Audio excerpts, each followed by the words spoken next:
welcome to our amazing channel Vip's Tutorial 1.0. So today we are going to start with lecture number 3 of lesson number 1 heredity and evolution का. So last lesson में हमने देखा था about our synthesis of protein. अब हम देखेंगे next अपना क्या है evolution. एक टर्म और था इसका म्यूटेशन, तो हम लोग आगे देखेंगे वो. अभी यहाँ पे हम स्टार्ट करेंगे evolution से, ठीक है. So यहाँ पे evolution क्या है? Evolution is a gradual changes over long duration. Evolution क्या है? Gradual changes है. ऐसा नहीं कि अचानक में हो गया ये. समझो आज हम लोग ऐसे दिख रहे हैं, कल कुछ और दिख रहे हैं, ऐसा नहीं होता. ग्रेजुअल इवोल्यूशन क्या है? एक ये बहुत लंबा समय का प्रोसेस है. इस प्रोसेस को होने को बहुत टाइम लगता है. सो इसको हम लोग क्या बोलेंगे? Evolution. Okay, it is a slow on going process. तो स्लो प्रोसेस है और ये ऑन गोइंग प्रोसेस है. मतलब क्या? ये अभी भी चल रहा है प्रोसेस. मतलब इवोल्यूशन अभी भी चल रहा है. हम जो इवॉल्व हो गए हैं अभी भी इवोल्यूशन अभी चालू है. हम कुछ आगे हो जाके और भी कुछ बन सकते हैं, ठीक है. नेक्स्ट क्या है? Formation of new species due to change in specific character of several generation.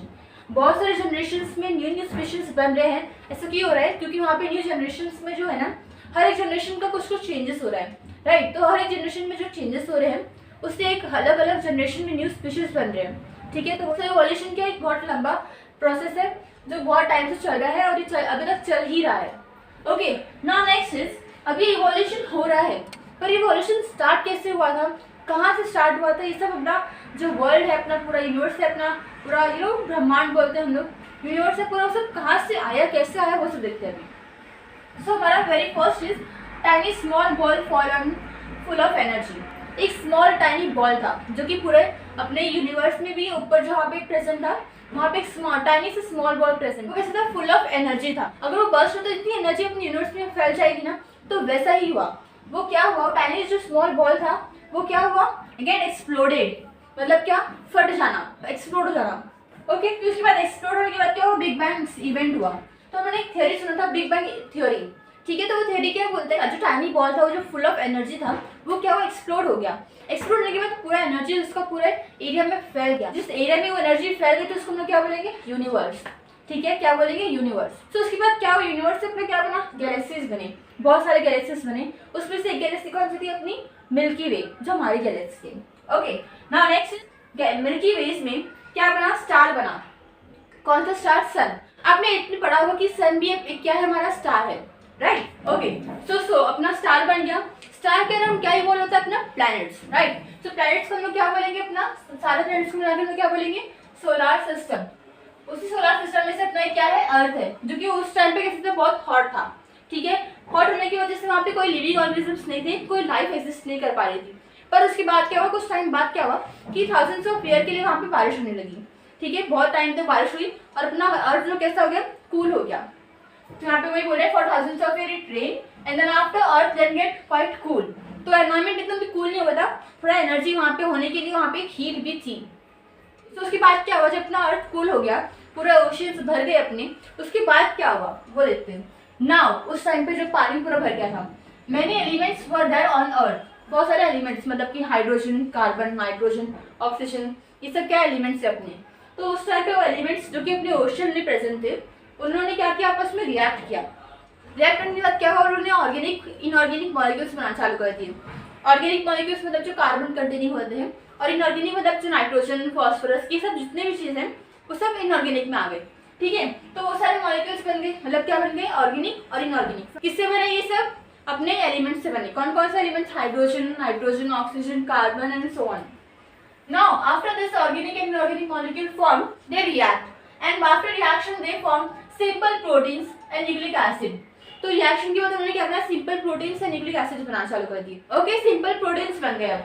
अब वो क्या होगा? Simple proteins and nucleic acid और भी बहुत सारी चीजें मिलकर क्या बनाने लगी? अपनी फर्स्ट प्रिमिटिव सेल बन गया, जिसका नाम क्या था? प्रोटोप्लाज्म. जिसका नाम क्या मिला उसको? प्रोटोप्लाज्म. जो कि कैसा था? एकदम अंडर डेवलप था, पर फिर भी वो फर्स्ट सेल था अपना, तो उसको फिर भी उस टाइम पे वो बहुत डेवलप था. पर अगर हम लोग अब के ज़माने में देखेंगे तो बहुत अंडर डेवलप्ड सेल था, ठीक है. नेक्स्ट, जो फर्स्ट प्रिमिटिव सेल बना था, वो लोग आपस में रिएक्ट करेंगे. रिएक्शन क्यों हो रहा है? क्योंकि जो आपस उस टाइम पे क्या था कि सराउंडिंग कैसी थी? केमिकली रिएक्टिव थी.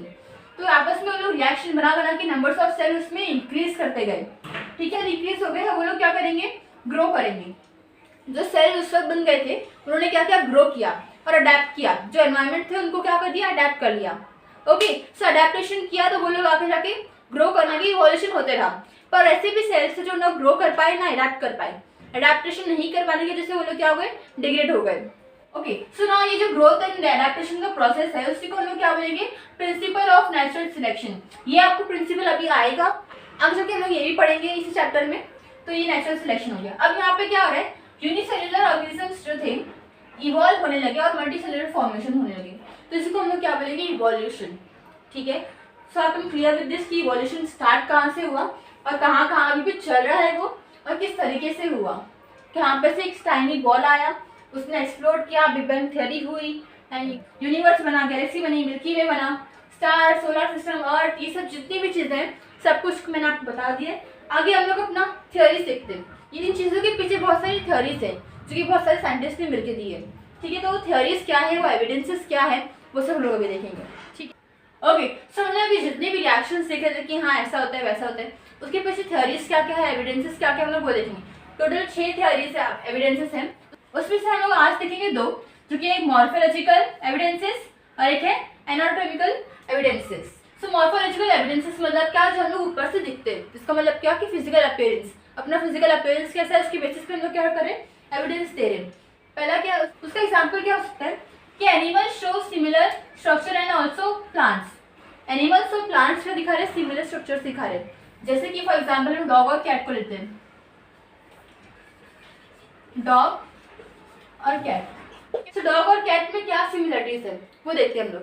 जैसे कि डॉग के पास क्या होते हैं, साइड में दोनों की आंखें होती है, डॉग और कैट दोनों की, फिर उनका नाक, उनका कान, उनके जो बॉडी के फर्स होते हैं, बाल होते हैं, वो कितने पैरों पे चलते हैं, 4 पैरों पे चलते हैं। तो ये सब क्या हो गए, फिजिकल अपीयरेंस हो गए, राइट। सो इसका मतलब कि डॉग और कैट भले ही वो दोनों अलग है, पर वो लोग यहाँ क्या कर रहे हैं, उनमें कुछ सिमिलरिटीज है, मॉर्फोलॉजिकल फीचर सेम हो रहे हैं उनके। तो इसका मतलब कि कहीं ना कहीं इसमें क्या है, सिमिलरिटीज है, कहीं ना कहीं इनके एंसेस्टर्स क्या है, सेम है। ठीक है, तो वो ये बोल रहा है दस ओरिजिन में भी सेम, इनका जो ओरिजिन है जहाँ से लोग आ रहे हैं वो कहीं ना कहीं सेम होगा। And must have common ancestor, ancestor मतलब क्या, पूर्वज, इनके पूर्वज भी कहीं ना कहीं सेम होंगे, तभी ये लोग के इतने फीचर्स कैसे हो रहे हैं, सेम हो रहे हैं।